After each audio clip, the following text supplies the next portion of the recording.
In a recent video, I talked about themes and characters I wish we saw more often in books. The support for that video was actually insane, and I appreciate everyone who left comments on it. A lot of people, though, were talking about books they were writing themselves, and were even going as far as asking for advice about them. This got me thinking, what actually makes a great book? Not necessarily what it's about, but like what makes it stick? What keeps it alive in your head even after you've put it down? So today I want to talk about what gives a story weight. The things that make a book feel like it has a pulse, or at least like heart palpitations. I'm starting off with arguably the most important part of a book, which is it having an identity. What makes this book unique and stand out above all the rest in the genre? There's this common complaint I found recently where a lot of people are having trouble finding books that do something original. Let's take fantasy, for example. A lot of people take inspiration from other very popular or well-written books in the area. And while that's not a bad thing inherently, I don't think, what can end up happening is your book becomes a mesh of already existing fantasy ideas. Imagine having a burger with a patty from McDonald's, the buns from Wendy's,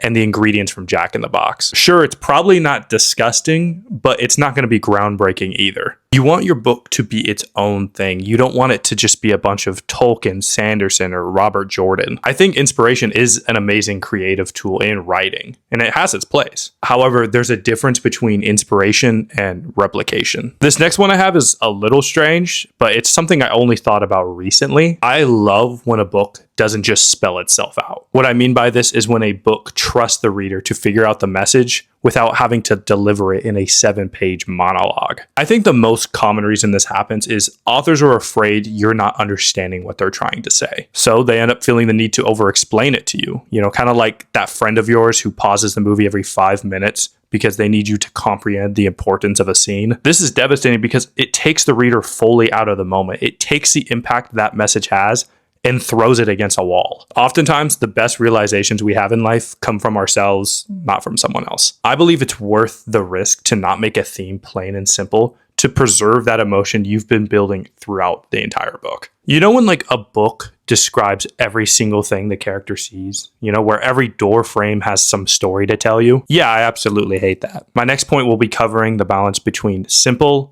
and detailed visual descriptions. I think authors are taught that the more time you dedicate to things like depictions, the more visual the experience will be for the reader. This is simply incorrect, and I'm done pretending otherwise. Don't get me wrong, because obviously describing characters, setting, action sequences, etc. is important to the novel. That being said, though, there's only so many times I need to hear about the curve of some guy's face being both soft and ferocious. To be honest, it takes me out of the book. When so much of the time is dedicated to what the character is seeing, you take away that time that could be spent describing the story and the themes within it. Not to mention, it doesn't allow the reader to have their own interpretation of what the story looks like. Finding a good mix between complex visual descriptions and simple, unembellished ones is key to a good book. Let me ask you a question real quick. Are people afraid of making point of views in books that doesn't please everyone? In layman's terms, make characters that people don't necessarily relate to. I'm currently reading Will Grayson by John Green and David Levithan. To make this short, we take two characters' perspectives and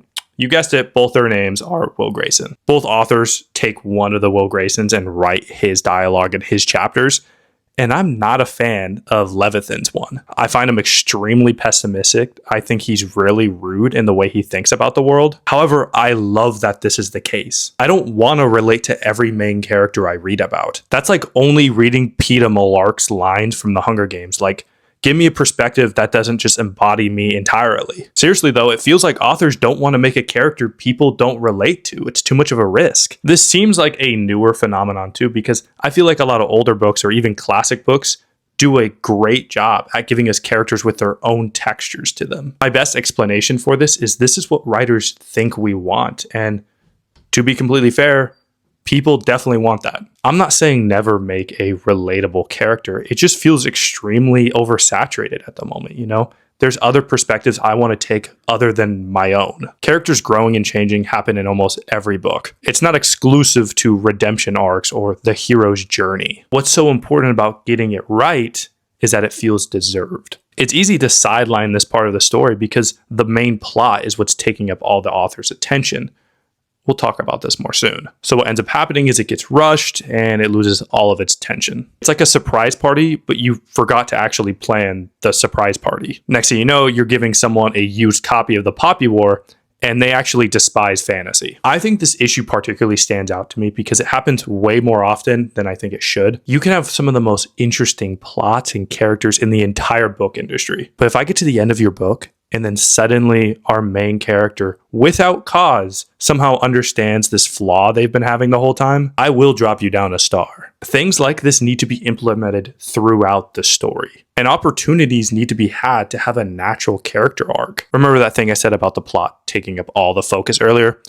That time is now. What I'm describing here is when a book focuses so much on the idea they have that they don't actually implement a way to deliver the message properly. Basically, imagine if Lord of the Flies spent its entire time talking about these kids surviving on this island, that it never presents moments to express the idea of civilization versus savagery. More than likely, it wouldn't be the book we know today, nor would it have ever made the impact that it has. As I mentioned before, it's easy to forget about these things when you're focusing so much on making these climactic moments people will remember. I'm telling you though, if I remember anything from the books I've read, it's the messages that stick with me the longest. A great idea will make me pick up a book, but a great theme is what brings me back to it. Well, I hope you got some value from listening to some of my points or even agreed with them. Regardless though, I hope you enjoyed watching, and if you have any ideas of yourself or what makes a great book, please leave them down in the comments. I would love to read them as always. Have fun reading out there though, guys. I'll see you in the next one. Farewell.